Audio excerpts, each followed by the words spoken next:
오늘 이 새벽에 우리에게 주신 하나님의 말씀은 사도행전 14장 19절부터 28절까지의 말씀입니다. 사도행전 14장 19절에서 28절까지의 말씀입니다. 제가 가진 신약성경 212쪽에 있습니다. 다 찾으신 줄 알고 다 함께 합독하도록 하시겠습니다. 유대인들이 안디옥과 이고니온에서 와서 무리를 충동하니 그들이 돌로 바울을 쳐서 죽은 줄로 알고 시외로 끌어내치니라. 제자들이 둘러섰을 때에 바울이 일어나 그 성에 들어갔다가 이튿날 바나바와 함께 더베로 가서 복음을 그 성에서 전하여 많은 사람을 제자로 삼고 루스드라와 이고니온과 안디옥으로 돌아가서 제자들의 마음을 굳게 하여 이 믿음에 머물러 있으라 권하고, 또 우리가 하나님의 나라에 들어가려면 많은 환난을 겪어야 할 것이라 하고 각 교회에서 장로들을 택하여 금식 기도하며 그들이 믿는 주께 그들을 위탁하고 비시디아 가운데로 지나서 밤빌리아에 이르러 말씀을 버가에서 전하고 아달리아로 내려가서 거기서 배 타고 안디옥에 이르니 이곳은 두 사도가 이룬 그 일을 위하여 전에 하나님의 은혜에 부탁하던 곳이라. 그들이 이르러 교회를 모아 하나님이 함께 행하신 모든 일과 이방인들에게 믿음의 문을 여신 것을 보고하고 제자들과 함께 오래 있으니라. 아멘. 오늘 이 새벽에는 나는 진정한 제자입니까? 라는 주제를 가지고 함께 말씀을 나누고자 합니다. 제가 삼성교회에 온 지 이제 딱 9개월이 됐습니다. 근데 성도님들 앞에서 처음 새벽 설교를 하게 된 것 같습니다. 그래서 사실 너무 두렵고 떨리는 마음에 한국에서 목회하고 계시는 저희 아버님께 제가 전화를 한번 드렸습니다. 그러면서 제가 너무나 감사하게 새벽 설교를 하게 되었다. 교육전도사인 제가 성도님들 앞에서 설교를 하게 되었는데 너무 설교가 어렵다. 어떻게 하면 좋겠냐? 라는 질문을 했을 때 저희 아버지께서 딱 한마디를 저에게 해주셨습니다. 짧게 라는 이 한마디와 함께 저에게 새벽 설교는 짧게 해라 라는 그런 조언을 해주시면서 제가 그 말씀을 듣고 그럼 새벽 설교는 짧게 하면 되겠구나. 우리 성도님들이 기도를 충분히 오래 하실 수 있도록 제가 설교를 짧게 준비한다는 마음으로 오늘 말씀을 함께 나누고자 합니다.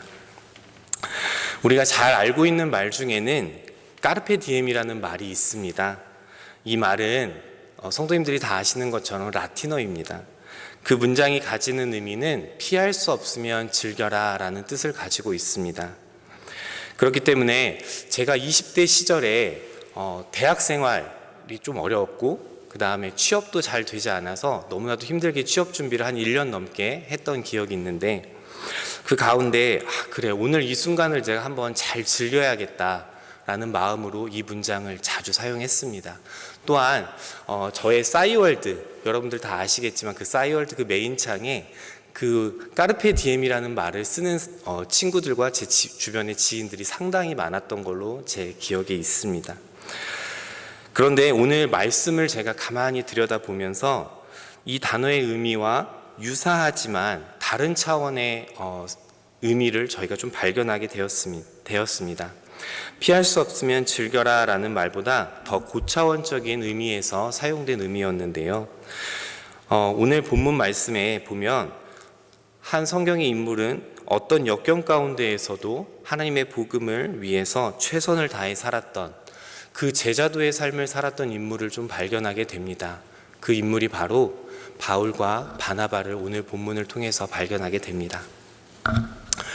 오늘 본문 말씀은 13장부터 살펴보았던 바울의 1차 전도 여행의 마무리를 짓는 장면으로 마주하게 됩니다.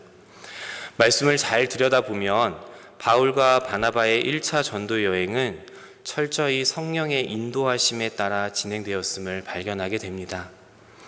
성령의 인도하심이 있었기에 전도 여행 중 위험한 상황이 닥쳤을 때에도 순종함으로 나아갔던 것을 우리는 말씀을 통해 확인할 수 있었습니다. 특히 오늘 본문 19절, 20절 말씀을 보면 유대인들이 비시디아 안디옥에서 루스드라까지 약 160km, 현재 구글 지도로 잘 살펴보면 한 170km 정도 됩니다. 그 정도 떨어져 있으면 상당한 거리에 있음에도 불구하고 바울에게 찾아와 돌을 던지도록 하고 그가 죽었다고 생각할 때에 도시 밖으로 내다 버릴 정도의 극한 상황에 몰렸던 바울을 볼 수 있습니다. 분명 이런 상황 가운데에서 바울은 하나님의 복음을 전하기 위해 최선을 다해 살아갔던 사람이었는데 왜 이런 고난을 당하는지 하나님께 충분히 원망할 수 있었던 상황이기도 합니다. 그런데 바울은 어떻게 하는지 본문을 통해서 저희가 한번 다시 확인하겠습니다. 22절 하반절 말씀을 들여다보시면 우리가 하나님의 나라에 들어가려면 많은 환난을 겪어야 할 것이니라 라고 고백합니다. 이렇듯 본문 말씀 속에서 우리가 발견하는 첫 번째 메시지는 제자도의 삶은 환난이 반드시 필요하다라고 언급하고 있습니다. 왜냐하면 바울은 그리스도의 제자로서 환난과 고난을 겪는 것이 마땅하다고 고백합니다. 바울은 환난에 대해 복음을 믿고 예수 공동체 안으로 들어왔다는 것을 의미하기 때문에 바울이 유대교로부터 핍박을 당하듯 제자들 역시 이교도들로부터 핍박을 당할 수 있다고 가르칩니다. 그렇지만 이 말의 본질은 하나님께서 모든 환난에서 견딜 힘을 주실 것이니 믿음으로 견디라고 전하고 있는 말씀으로 생각할 수도 있습니다. 또한 마가복음 8장 34절 말씀에 예수님께서 말씀하셨던 누구든지 나를 따라오려거든 자기를 부인하고 자기 십자가를 지고 나를 따라올 것이니라 라는 말씀에 대한 순종이라고도 볼 수 있습니다. 예수님께서도 당한 고난을 바울과 바나바는 당연하다고 여기고 있는 것입니다. 독일의 나치 정권 시대에 깨어있던 신학자 본 회퍼는 나를 따르라 라는 책을 통해 우리가 받은 은혜는 값싼 은혜가 아니라 값비싼 은혜라고 말하고 있습니다. 이 값비싼 은혜는 제자도의 길, 고난 속에서의 순종, 그리고 십자가의 길로 우리를 불러 걸어가게 하신다는 것을 전해주고 있습니다. 그렇기 때문에 그리스도의 제자된 우리는 어떠한 환난 가운데에서도 하나님을 의지하면서 걸어가야 한다고 말하고 있는 것입니다. 둘째로 바울은 교회 공동체의 소중함에 대해서 언급하고 있습니다. 바울과 바나바는 안디옥으로 돌아와 27절과 28절 말씀에서 보시는 것처럼 하나님이 함께 행하신 모든 일과 이방인들에게 믿음의 문을 여신 것을 보고하고 제자들과 함께 오래 있느니라 라고 기록되어 있습니다. 이처럼 안디옥에 도착하자마자 바울과 바나바는 성도들을 모으고 교회로 모아서 선교 보고를 하고 있는 것을 발견하게 됩니다. 그런데 중요한 거는 여기에서 하루만 있었던 것이 아니라 오래 함께 있었다라고 기록하고 있습니다. 안디옥 교회 제자들과 따뜻한 은혜의 교제를 나누면서 재충전의 시간을 갖고 있다라는 것을 생각하게 됩니다. 이렇듯 바울이 제자들과 함께 오래 있을 수 있었던 것은 그만큼 공동체가 따뜻하게 바울과 바나바를 맞아주고 있었다는 것을 의미하기도 합니다. 또한 바울과 바나바는 이 안디옥 교회에서 1차 전도 여행을 2년에 걸쳐서 약 2000km나 되는 약 대장정의 길을 마무리하게 됩니다. 바울과 바나바는 선교는 개인이 하는 것이 아닌 교회가 하는 것이라는 것을 이 본문 말씀을 통해 깨닫게 하십니다.